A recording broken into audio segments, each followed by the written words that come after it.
Well, my oldest son, he is 25 now, but he was my firstborn, and he was born deaf. So we think we didn't get to find out that he was deaf until like maybe around 3 years old. So that's how I didn't really fully get involved in the deaf community then, but that's basically the start.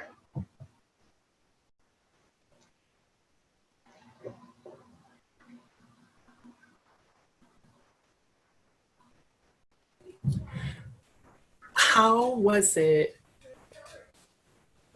like growing up or parenting a deaf child, like without knowing that they were deaf for so long, because you hear a lot of times that that age, there's like an age limit when children start to like pick up language.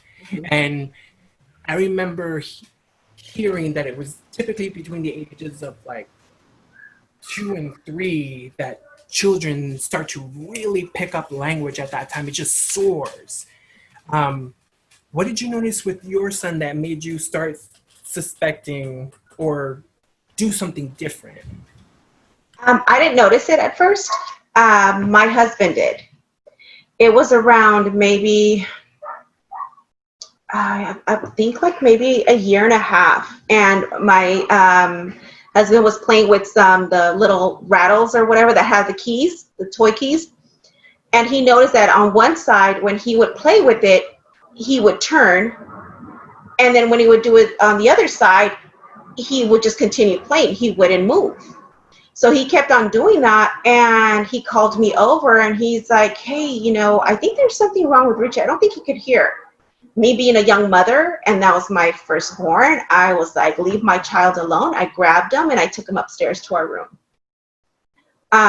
It wasn't until later on where, again, he wasn't saying anything. He also has, so he's deaf plus, so he has cerebral palsy as well. So in the beginning, it was more of physical therapy with him because he wasn't able to sit till he was like a year old. He wasn't able to walk till a year and a half.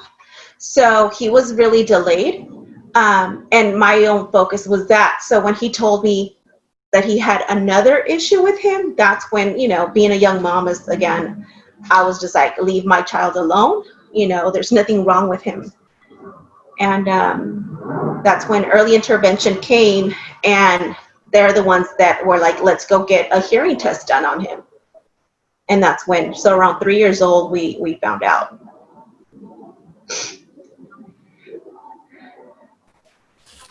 And at that time, what did you do? Like, what was the next step after that?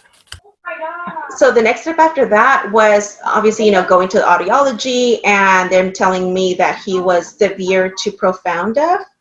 And, but because he could hear from one side, which was his right, he's going to be able to hear. Don't worry. I mean, he's able to hear and he's going to be able to talk. So that's when we proceeded to like, okay, they're the doctors. They're the ones that know better. We're going to put him in oral. So we had him in an oral program. So, he kept on doing it. He was voicing, not voicing, but making sounds. And it was just basically therapy after that, like, speech therapy. But we still didn't see any progress. So when we would go to like the IEPs, they were just like, oh no, he's doing good. Just continue with the oral program, just continue. And again, it's more of the one being, I'm going to say it, 16. I was 16 when I had him. So by the time he was 3, I was 18. So I was young, and I was like, okay, you know what? They're the doctors. They know better, and we're just going to follow them. And that's when, we just kind of, we didn't see no, really not much sound.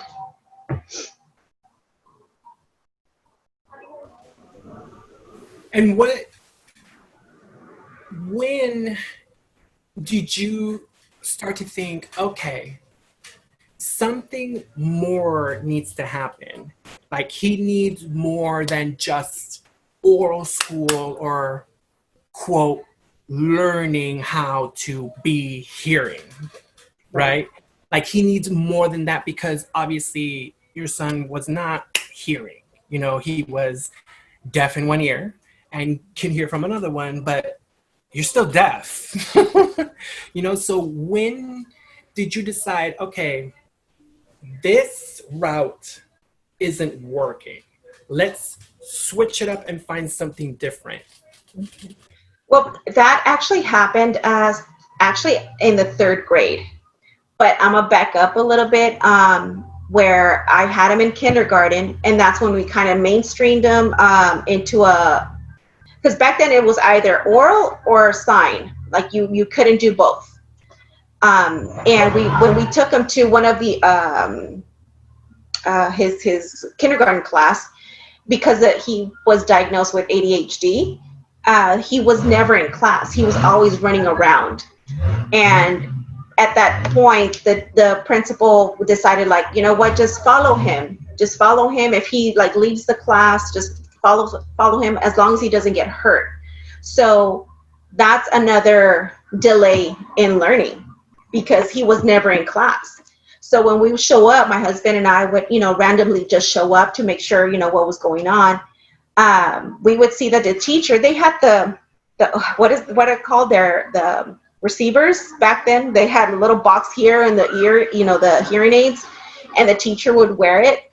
But the teacher would be facing the blackboard or the whiteboard, and the kids would just be playing around in the back, because they weren't really, obviously they weren't hearing, so they were just playing. And the only one that would get caught when the teacher would turn around was my son. So he was always in trouble. So, so that happened. We went to, a lot of IEPs, and we're like, what's going on? How can we fix this? And then that's when I said, I heard about this school, Marlton. It's a school for the deaf. And they're like, no, he doesn't qualify to go there because he's hard of hearing. Only deaf kids are going there. So I backed off, and I'm like, okay, then he's not qualified to go there. So we kept on moving him along and moving him along. Then we moved to the city of Southgate, and we ended up having him go to a school in Bell. And at that point was when he got suspended, because he tripped a little kid. But he was just playing with them, and we're like, well, why is this happening? So we would show up again unexpectedly all the time, and he would be messing around, looking at himself in the mirror, and the TA would be doing his homework or his classwork. And I was like, this is it. I need to see where else I could go. The people here at school are not helping me. Let me go to the district level. That's where I met, I love her till this day. Her name is Kim Miller.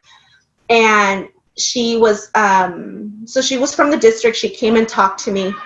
And I was like always crying, because I wanted something better for my child. He's not learning here. He's, being always punished. It's not fair. And that's when she told me, she's like, well, why don't you send him to Marlton? And that's when I'm like, well, I was told that I couldn't send him to Marlton because he was hard of hearing. And she's like, no, that's not the case. And that's when I really broke down, because he spent all these years not learning anything. And the reason he didn't learn anything was because the school needed those funds for him. And that's when I started realizing about, students and money. Yeah. So I'm like, I really felt really bad, because it's like, I should have started it way back then, and so when I finally decided to take him out, and I'm like, okay, no, we're going to go to Marlton. That first year in third grade, I mean, it was just like, I remember his one-on-one at the time. She told me at an IEP a year later, she's like, he soared. Like, he grabbed everything, and like a sponge, he grabbed all the language, and he was more happy. I mean, obviously he was more happy because he was with other kids that were the same, and that's kind of where we decided to go to Marlton.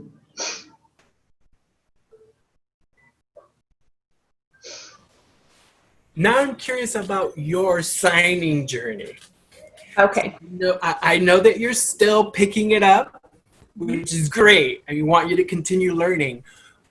How did you start learning, number one? And number two, which I think is the most important question, I know that you're also trilingual, Spanish speaker. Mhm. What is a myth that Latino people use to not learn sign language? Okay. How I started learning sign language was one, we didn't really know. Starting up, it was more home signs. So, later on when we were going to class at Marlton, they offered class after, believe at 6 o'clock. So at that time I was working. So I started going to Marlton, learning a little bit, and that's how it started. Then I wasn't able to go. And then like most parents that have a deaf child and other hearing children, you say, you know what, it's because I don't have time, or I'm tired from, going to work. And as it hurts me to say that now, but I was that mom. We were those parents that were like, you know what, I'll just pick up as he goes. He'll teach me. But when he got to middle school, he just kept on going and going and going. And I'm like, slow down. It's too much. Then I started going a little bit. Then, at that time, the founder of Deaf Latinos y Familias, she was to host ASL classes at her house. So I would attend there from that time. And again, I had my middle son, he was born at 8 months, and he requires a little bit more attention. He's wheelchair bound. So the focus on Richie actually diverted into my other son. I said, you know what, Marlton is a signing school. It's a deaf school. He's with, his peers. He'll be okay. The school will teach him how to sign and communicate. Let me focus myself, or focus on Darlin, which is my son. And again, that even till now, I kind of beat myself up because I shouldn't have done that. But yeah, my focus was on my middle son, so I just kept on going. Then around in 2014, I was like, you know what, I need to do something. I that time I was a stay-at-home mom. So I'm like, you know what, I can't just be here. I need to help my husband out. So I decided, like, you know what, I'm gonna go to school, become an interpreter, and two things: keep up with my son signing and communicate better with him, and second, I could provide for my family.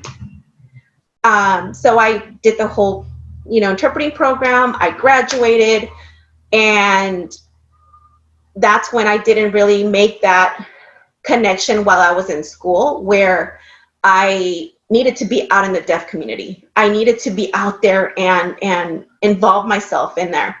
And I thought by me going into a class, an ASL class with, deaf Latinos, that was the deaf community. I was like, oh, that's where it is. But going into deaf culture class, that's when I was like a total eye-opener, shocker. I mean, I was crying every time, when I would leave that class. Stuff that they would say I did to my own child, and it's heartbreaking. So I was like, wait a minute, going to an ASL class, only going there, that's not just a deaf community, that's just a class. We need to venture out. But again, having my other son in a wheelchair, going to therapy 3 times a day, 3 times a week sometimes, having him, surgeries that he did. So again, the attention would always move away from Richie, or Richard, my oldest. So I'm not saying that I don't know how to sign, because I'm still continuing it. But here at home, it's different than being an interpreter. An interpreter, you have different, movements and stuff. So I can't be an interpreter here at home, because it's more like a one-on-one conversation. And we still use he'll use some signs that are not um, up to date, you would say. So it's hard because I would go into like class and stuff, and I'm like, no, well, I learned it this way, and it would be like a argument with the teacher because I'm like, no, I learned it this way. So I still have the signs from way back when, you know. So sorry, my daughter's screaming. Can you give me a minute? Sorry.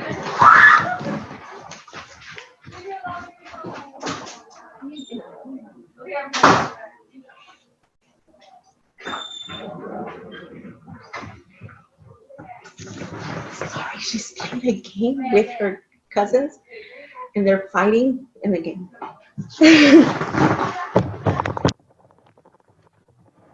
Yeah. So, okay, so then, so yeah, I mean, it's not the same. I still like, okay, I need to continue. You know, I got this degree, I should continue it. But 3 years ago, the founder of Deaf Latinos and Familias, Irma, she's like, hey, why don't you, join me and let's go do this. What was it? It was a presentation. She goes, because, our kids are older. They've been through so much, and we could, educate other parents. So that's how the journey here of me being more into the deaf community came. We would go do speaking engagements to other parents, and she would have her story, which is, the mother of 3 deaf children. Her sign is like perfect. She still, signs very well. And then you have me, the one that struggles. And then we had to voice it in Spanish, and oh my God, my Spanish and my sign is like, and I would tell her, I'm like, I can't do this. It's in Spanish. She's like, you could do it. Just go ahead and do it. So, yeah, I just kept on, and my thing is like, I'm the one that I have 1 deaf child, and I have 2 hearing children. He's the only deaf child in our whole family. So she has her story, I have my story, and we're like, you know what, with our both stories, there's other parents that are in the similar situation. So it's going to help out other parents. So that's when I joined and became vice president of Deaf Latinos. So, and then after that, we kept on doing, engagements. Then we would have, she actually 2 years ago or last year, she took a leave of absence, and she actually left the organization, and she handed it to me. And I just, we're just continuing her mission, educating families and teaching them ASL and teaching the culture. Because once our child is in a deaf setting, they don't teach our culture, Latino culture, and our heritage. So if a parent doesn't know how to sign, how are they going to teach their child how to, about their cultures and costumbres, So that's when we came. And we were telling it. So now this is going to go into your second question about the myth about English. A lot of Latino parents think, well, I don't know Spanish. I'm sorry, I don't know English. So I can't learn ASL. So they'll give up. And they're like, no, pues no voy a aprender como, apenas puedo inglés. And that's when we come in. It's like, no, the sign is always in English. We could voice it in Spanish, and the sign's always going to be in English. So you're actually learning 2 languages at the same time. So when we tell them that, they're like, really? And that's, again, the misconception of learning ASL. A lot of Latinos, it's a lot that, even like today, my mom still like, well, yo no sé mucho el inglés. And I tell them, no, it doesn't matter. You're going to learn it, And the good thing is, like, in our class, we voice it in Spanish for them. So it's actually, they're learning 3 languages at the same time. Evelyn, thank you so much for your story. It was great, and I know that a lot of families and parents have found themselves in similar situations as yourself. yourself. And one of the reasons that we're doing this with Deaf Awareness Month is so that other parents and other families won't feel alone, especially raising deaf children, right? So again, Evelyn, thank you so much for your time. Really, really appreciate it. No, thank you for having me. Thank you.